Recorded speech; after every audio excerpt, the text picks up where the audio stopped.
Hello, on se retrouve aujourd'hui pour une recette spéciale Octobre Rose avec ces macarons fraises tagada. Alors je commence par réaliser la ganache en faisant fondre des fraises tagada dans de la crème liquide entière et cette crème chaude aromatisée, je vais la verser sur des carrés de chocolat blanc afin de les faire fondre. Il ne reste plus qu'à mélanger et voilà, la ganache est prête, ce n'est pas plus compliqué que ça. On va simplement la colorer un petit peu pour rappeler la couleur de la fraise tagada et placer le tout au frais pendant 3 heures. On va maintenant pouvoir s'attaquer aux coques à macarons et pour ça on va réaliser une meringue française en montant des blancs en neige et en ajoutant progressivement le sucre.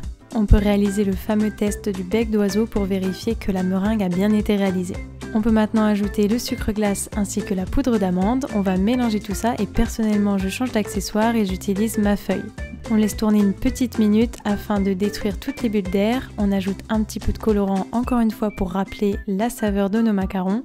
Et voilà, la pâte est prête. On peut maintenant la placer dans une poche à douille avec une douille de 5 mm de diamètre, ce qui nous permettra de dessiner le joli ruban rose qui rappelle évidemment Octobre Rose. Comme d'habitude, je vous recommande une plaque de cuisson micro-perforée ainsi qu'un tapis en silicone et on enfourne 15 minutes à 150 degrés.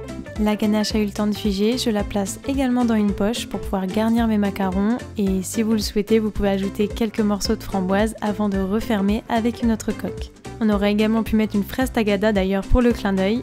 Et voilà, mes macarons fraises tagada pour Octobre Rose sont prêts. J'espère que la recette vous a plu. On se retrouve très vite pour de nouvelles recettes. Salut!